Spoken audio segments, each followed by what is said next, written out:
नमस्कार. आज आपण इयत्ता 7वी सायन्समध्ये टॉपिक नंबर 8 स्टॅटिक इलेक्ट्रिसिटी या टॉपिकचा लेक्चर 2 हा भाग दुसरा पाहणार आहोत. लेक्चर 1 मध्ये आपण इलेक्ट्रिक चार्जेस विद्युत प्रभार कसे क्रिएट होतात हे पाहिलेलं होतं. इलेक्ट्रिक चार्जेस दोन प्रकारचे असतात, पॉझिटिव्ह इलेक्ट्रिक चार्ज आणि निगेटिव्ह इलेक्ट्रिक चार्ज. आणि हाऊ इलेक्ट्रिक चार्ज ओरिजिन किंवा what is the origin of an electric charge, positive electric charge, negative electric charge हे पाहिलेलं होतं. आज आता आपण त्याचा उर्वरित भाग पाहणार आहोत. About 2500 years ago, a Greek scientist named Thales found the feathers are attached towards a rod of yellow colored amber.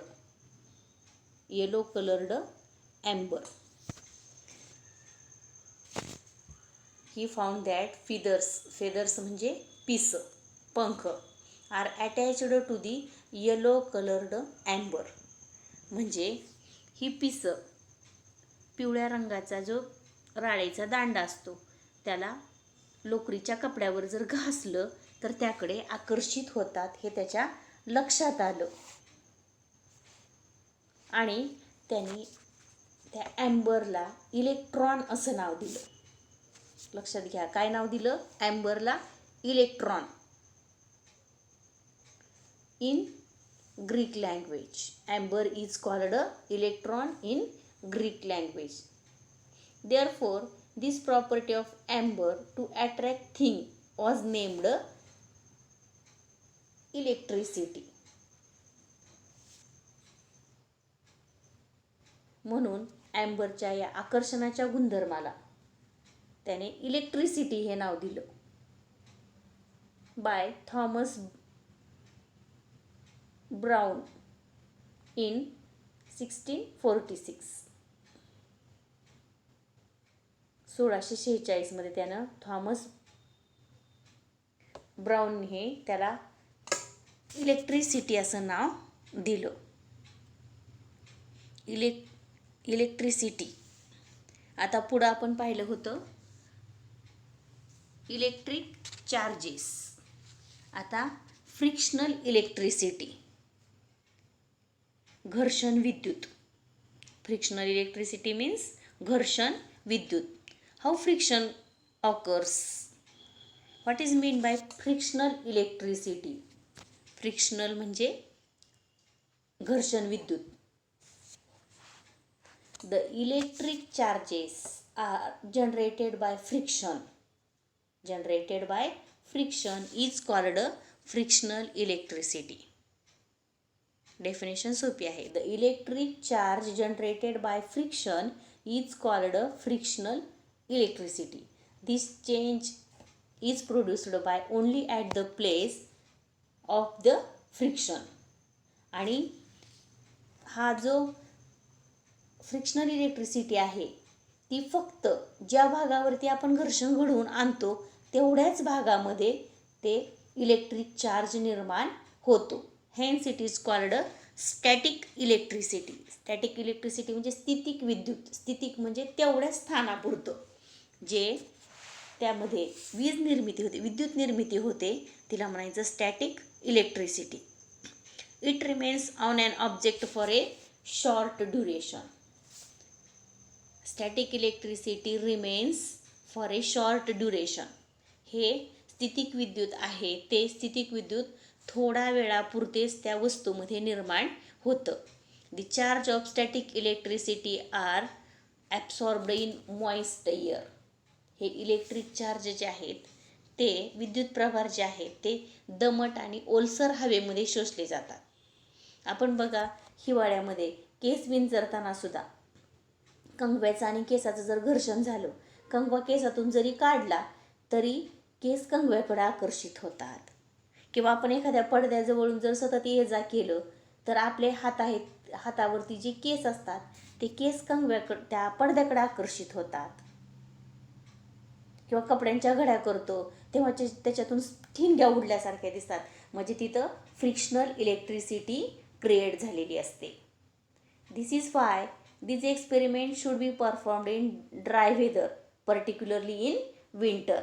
म्हणजे हे प्रयोग शक्यतो हिवाळ्यामध्ये आपण करून बघायचे असतात. तर नेक्स्ट पुढं बघूयात काय आहे ते.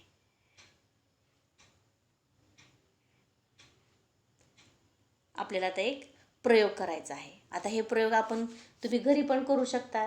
तुम्ही शाळेत असतात तर आपण ते शाळेमध्ये करून बघत असतो प्रत्येक वेळेस हे सगळे प्रयोग. आता तुम्हाला जमलं तर तुम्ही करून बघा. A few straws, woollen clothes, glass bottle, काचेची बाटली आहे, काही स्ट्रॉ घ्यायचे आहेत आणि एक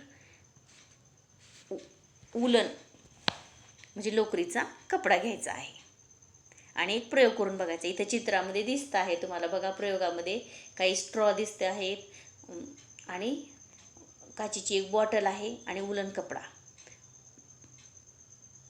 place a straw on a bottle, take another straw near it. सुरुवातीला एकच स्ट्रॉ ठेवायची आहे, बाटलीवरती एक स्ट्रॉ ठेवा आणि दुसरी तिच्या जवळ न्या. आपल्याला काय दिसतं ते पाहायचं आहे.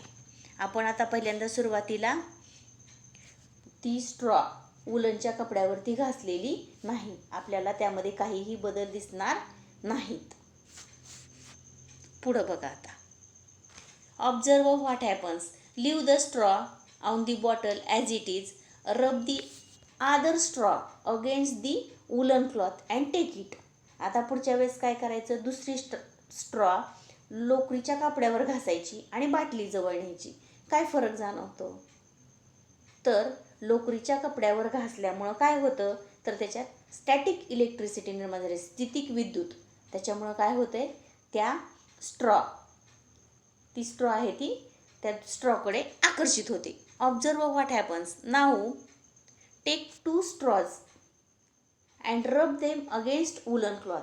नंतर काय करायचं, एकाच वेळी 2 स्ट्रॉ घ्यायच्या आणि त्या कपड्यावर घासायच्या. त्यातील एक स्ट्रॉ बाटलीवर ठेवायची आणि दुसरी स्ट्रॉ तिच्या जवळ न्यायची. म्हणजे 2 स्ट्रॉ घासल्यानंतर एक स्ट्रॉ बाटलीवर ठेवणार आहोत आणि एक स्ट्रॉ हाताने तिच्याकडे आकर्षित होते का बघायची आहे. तर अशा वेळेस काय होईल, दोन्ही स्ट्रॉ आपण ह्या केलेल्या आहेत, घासलेल्या आहेत, म्हणजे त्याच्यामध्ये चार्ज आणलेले आहेत. जर अशा वेळेस काय होतं, दोन्ही सेम चार्ज जर एकत्र आले तर त्यांच्यामध्ये काय घडून येतं, रिपल्शन म्हणजे प्रतिकर्षण घडून येतं. Keep one of the straw on the bottle and take other straw near it. See what happens. Keep the rubbed straw on the bottle as it is. Take the woollen cloth on which it was rubbed close to it. आता काय करायचं, बाटलीवर घासलेली straw तशीच ठेवायची आणि ज्याने घासले ते लोकरीचे कापड त्या स्ट्रॉ जवळ न्यायचं. त्यामध्ये काय बदल होईल, लोकरीच्या कपड्यामध्ये सुद्धा स्टॅटिक इलेक्ट्रिसिटी तयार झालेली असते, त्यामुळं तिथं सुद्धा काय घडून येईल, अट्रॅक्शन घडून येईल. आता खाली आपल्याला एक तक्ता आहे, आपण आत्ता जो प्रयोग केलेला आहे त्या प्रयोगावरतीच आधारित हा तक्ता दिलेला आहे. इथं बघा काय म्हणतंय, अ charge straw is taken near the uncharged straw. मग ह्यांच्यामध्ये काय घडून येईल आता आपल्याला बघा, एका स्ट्रॉमध्ये चार्ज आहे आणि एका स्ट्रॉमध्ये चार्ज नाही. त्यावेळेस काय घडून येईल, मग त्यांच्यामध्ये अट्रॅक्शन घडून येईल. त्यांच्यामध्ये काय घडून येईल, अट्रॅक्शन. आणि हे अट्रॅक्शन म्हणजेच त्यांच्यामध्ये काय होतं, there is opposite charges.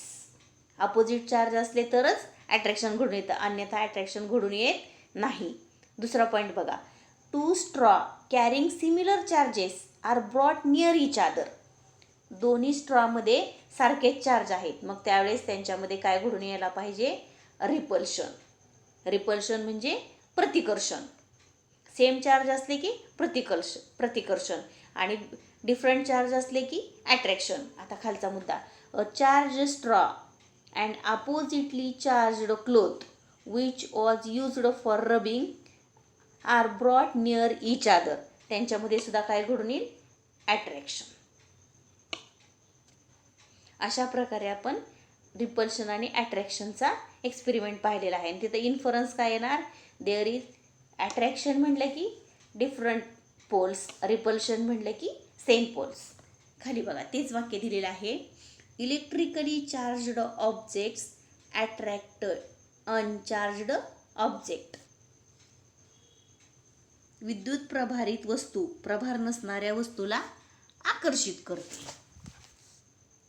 There is repulsion between like electric charges. There is repulsion between like charges. समान विद्युत प्रभार असलेल्या वस्तूमध्ये प्रतिकर्षण घडून येतं. रिपल्शन म्हणजे प्रतिकर्षण. There is attraction between unlike electric charges. Attraction between unlike electric charges.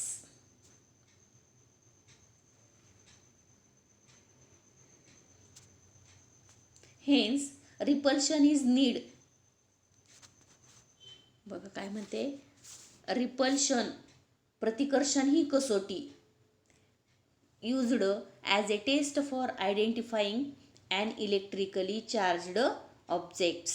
विद्युत प्रभारित वस्तू ओळखण्यासाठी प्रतिकर्षण ही कसोटी वापरली जाते. अशा प्रकारे आपण काय पाहिलेलं आहे, frictional electricity. The electric charge generated by friction. शब्दामध्येच डेफिनेशन आहे, electric charge generated by friction is called frictional electricity.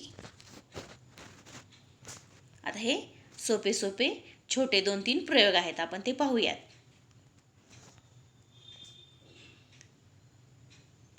Take thermocol balls or mustard seeds in a bottle and shake the bottle vigorously. vigorously म्हणजे जोरजोरात हलवायची. The seeds try to move away from each other but sticks to bottle. Why this happen? आपण हा प्रयोग तुम्ही स्वतः घरी पण पटकन करून बघू शकतात. आता आपण काय करायचं, थर्माकोलचे बॉल किंवा मोहरीच्या बिया घ्यायच्या एका प्लास्टिकच्या भरणीत किंवा काचेच्या भरणीत, तर त्या जोरजोरात हलवायच्या. त्या जोरजोरात हलवले की काय होतं, आपल्याला त्या बिया जो इकडं तिकडं पळतात, पण काही बिया काय होतात, स्टॅटिक इलेक्ट्रिसिटी निर्माण होते त्यांच्यामध्ये, स्थितिक विद्युत. त्याच्यामुळं काही बिया ह्या त्याला चिकटून बसतात. पुढं, to change and object by contact. To change and object by contact म्हणजे स्पर्शाद्वारे वस्तू प्रभारित करणे.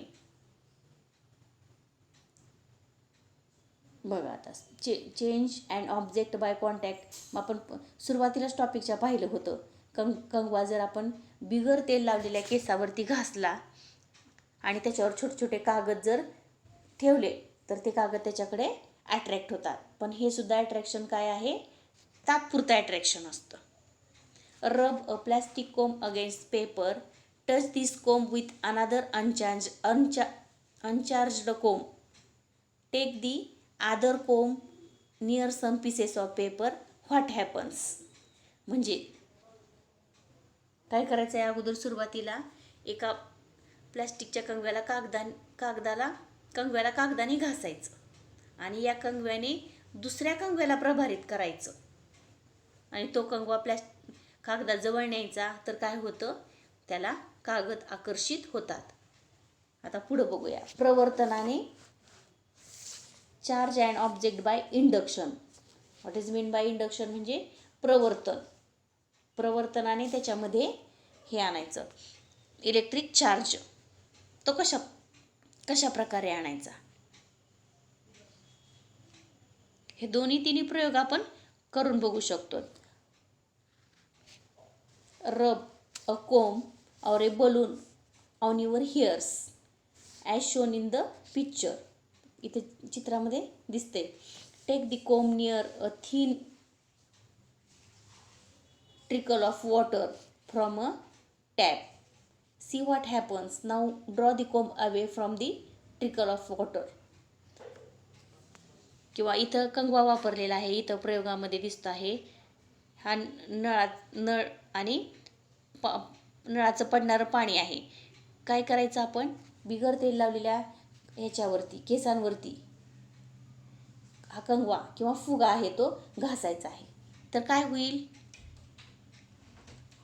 कंगव्यामध्ये स्टॅटिक इलेक्ट्रिसिटी येते आणि त्याच्यामुळे ही पाण्याची जी धार आहे ती कंगव्याकडे आकर्षित होते आणि कंगवा काढला की आहे तशी ती सरळ वाहत राहते.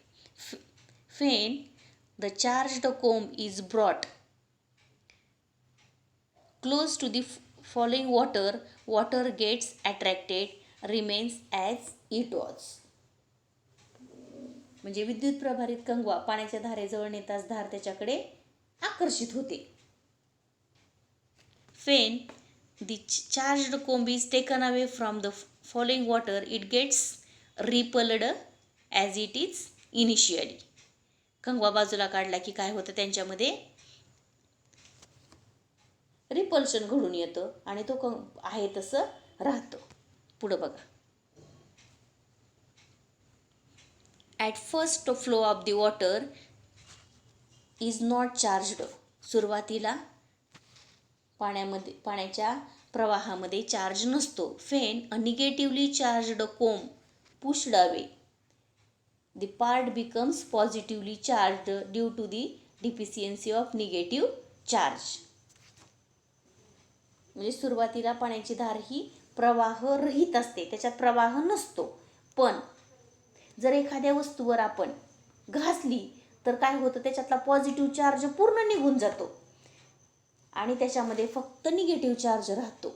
आणि जी वस्तू स्थिर असते, प्रभाररहित असते, ती वस्तू फक्त पॉझिटिव्ह चार्ज असते. आणि मग काय होतं, ही निगेटिव्ह चार्ज आणि पॉझिटिव्ह चार्ज यांच्यामध्ये अट्रॅक्शन घडून येतं. This part becomes positively charged due to deficiency of negative charge. The comb has negative. घर्षणामुळे कोंबमध्ये काय झालेलं आहे, negative charge. The water has positive charge. वॉटरमध्ये पॉझिटिव्ह आहे. Due to this attraction between these opposite charges, the flowing water is attracted towards the comb. When the comb is taken away from the negative particles in the flowing water come back to another original position and positive and negative charge becomes equal number. As a result, the water becomes uncharged again and stop getting attracted to the comb.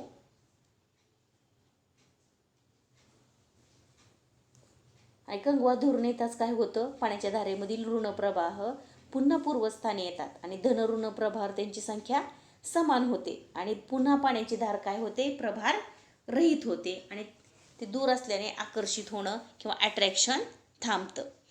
Why does a charged balloon stick to a wall? हा पण सोपाच प्रयोग आहे बघा. Charged balloon म्हणजे जेव्हा तो आपल्या केसावरती फुगा घासला जातो त्यावेळेस त्याच्यातला काय होतो, पॉझिटिव्ह चार्ज निघून जातो आणि निगेटिव्ह चार्ज निर्माण होतो आणि तो भिंतीवरती चिकटून बसतो. The number of positive and negative charges are equal on an uncharged neutral object. बघा हे फार महत्त्वाचं आहे. The number of positive and negative charges are equal on an uncharged or neutral object. प्रभार नसणाऱ्या किंवा उदासीन वस्तूवर धन व ऋण प्रभारांची संख्या ही सारखीच असते. न्यूट्रल वस्तूवर पॉझिटिव्ह चार्ज आणि निगेटिव्ह चार्ज हे कसे असतात, सेम असतात. The electrically generated by induction stage only as long as charge object is near.